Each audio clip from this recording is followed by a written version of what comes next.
The word distraction carries a negative connotation. Yet in the world of inexpensive, compact cars, it's a strong tool, one that the manual transmission Jetta Sport has nearly mastered. Oftentimes, distractions lead to deception, like spy drones using bright feathers, beady eyes, and fun chirps to conceal their identity. That's not the case here, as the Jetta at its core is an affordable car that offers practicality that rivals a lot of similarly priced crossovers. It uses a torquey 1.5-liter turbocharged inline-4, and it can easily manage 40 miles to the gallon. That's great in a sensible kind of way, but there are other cars that make an even more rational argument than this. So, it's the 6-speed manual that separates this from the rest. Well, yes and no. Kia, Mazda, Honda, they all offer compacts with stick shifts, but this does it cheaper. A sport Jetta, like the one next to me, starts out below 24 grand and comes with some nice features like LED headlights and taillights, some accent lighting, heated mirrors, rain-sensing windshield wipers, and alloy wheels. Briefly, I'd like to thank Royal on the Eastside in Bloomington, Indiana, the friendly, community-focused dealership that's let me test drive various new and used cars to make videos like this possible. If you're in the market, check them out. When it comes to style, it's not aggressive, but it has some sharp lines and a mature presence for a compact. You're not making a statement by driving a Jetta, but you're also not going to look like a taxi. One odd detail, the only sport badging on the Jetta is on the window frame, as to remind you of its prestige before you get in. Additionally, there is no proximity entry for the Sport. But that does give you something to fidget with.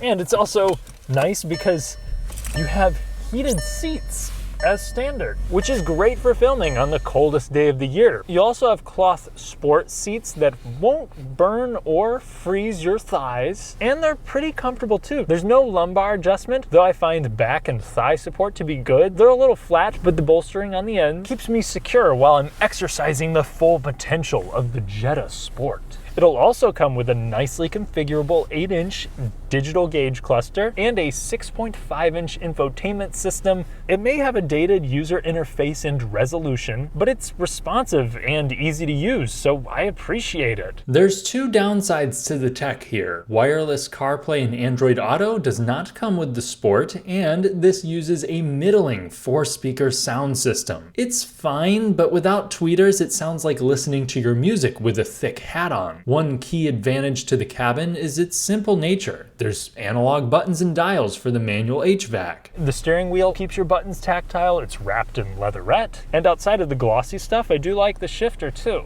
Other VWs may have more wow factor these days, but this one is the least frustrating to use. Storage levels are also strong. The interior construction, and especially the doors, feel solid. But the cost-cutting elephant in the room is that comparing this to the admittedly more expensive Honda Civic and Mazda 3 would be borderline cruel. Outside of where your elbows rest, hard-touch plastics cover most of the interior, the design itself is pretty utilitarian, the panel gaps aren't particularly great, and the dials feel cheap. For 2019, this was competitive, but the segment has progressed, so that's something that you're going to have to accept. The space makes that process easier. At 6'3", I have good space up front, plenty of wiggle room, and I can still manage to sit behind myself without much of a compromise. My knees will be touching the seat, my head does graze the roof. It would also be nice if they put some charging ports back there, but I would be comfortable enough for a road trip. This should handle family work, carpooling, and bulky child seats just fine. And the trunk defies the exterior dimensions. It's tall,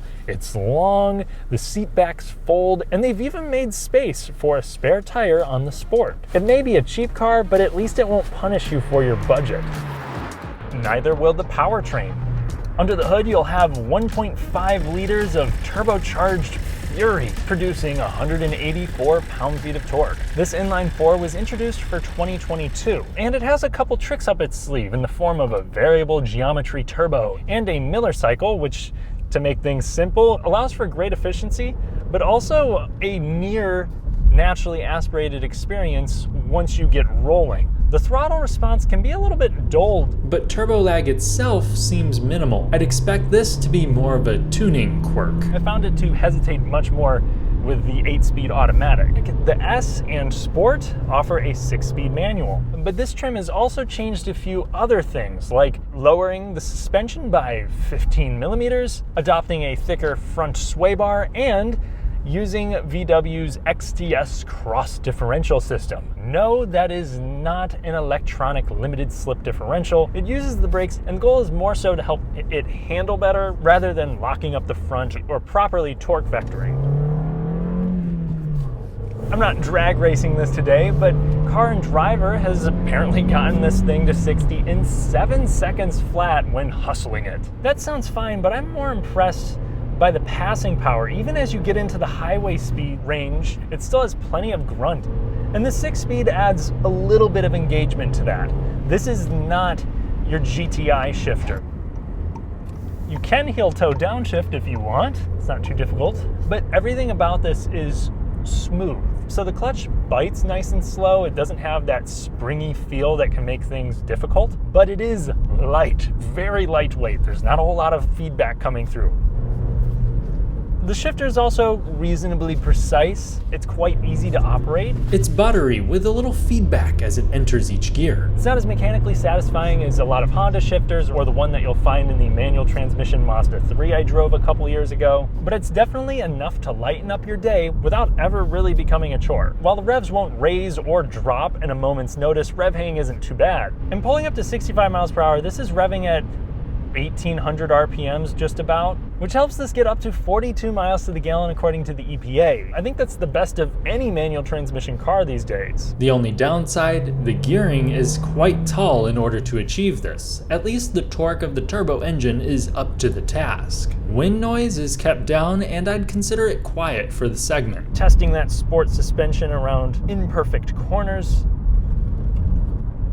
I will say this is buttoned down, but it's still the same soft Jetta. Bringing it up to higher speeds, it becomes quite evident that if you want even a mildly sporty suspension setup, you really have to go with the Jetta GLI. This doesn't have the willingness to rotate that really any sport compact would. Most of that's dictated by a pretty noticeable amount of body roll, but that's still kept well under control. There's not a ton of secondary motion to this thing. In other words, it doesn't wiggle a whole lot. And the steering, surprisingly, as you bring it up to a higher velocity, begins to feel more direct. And that does reassure me and keep me confident. In spite of this somewhat slow steering. The brakes are a little soft on top, but they're easy to modulate. Feedback through the wheel is limited, yet this feels direct and predictable, as a German car should. Driving the Jetta on a poorly paved road, this hides its torsion beam rear suspension fairly well. It's not the smoothest car I've taken over this road. The new Impreza is more forgiving, but this is still comfortable over your small to medium sized imperfections. I think most people looking for a compact car are going to be pleased with how the Jetta rides. And even though it's one of the larger cars in its class, it's still approachable. You have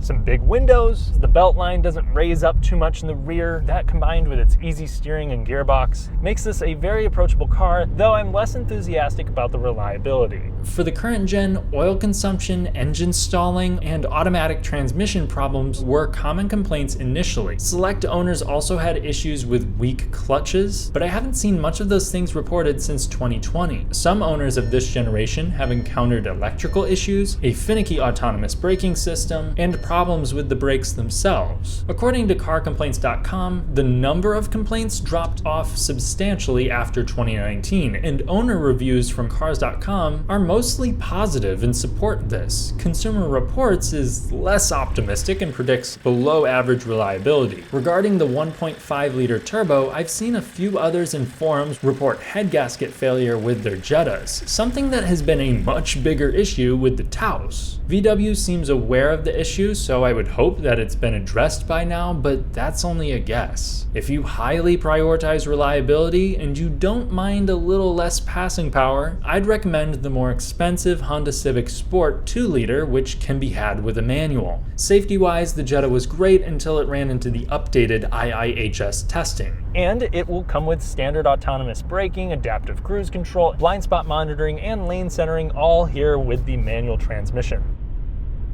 It's no secret, in the US, manual transmissions are mostly reserved for sporty cars, so I'm glad a Jetta like this exists. But For a few more grand, you can just get a Kia Forte GT, which not only has a lot more power and an independent rear suspension, it's also better equipped. And if you're spending more money, you can also get that Honda Civic, which not only has better resale, but is more upscale and more trustworthy. If you want maximum frugality, the automatic Corolla and Corolla Hybrid make more sense. In a way, the Jetta Sport with 3 pedals is a compromise, but I don't think that's the best way to describe it. This is an inexpensive, efficient, straightforward, practical compact that's pleasant to drive, but it won't stir your emotions. And I think the Sport manual is simply a distraction from that fact. It adds a layer of personality for you to fixate on without detracting from why you're driving this highly rational car to begin with. While flawed, this is the way I'd buy a Jetta, and if you're looking for a charming car that makes a whole lot of sense without requiring a whole lot of money, this should be on your short list.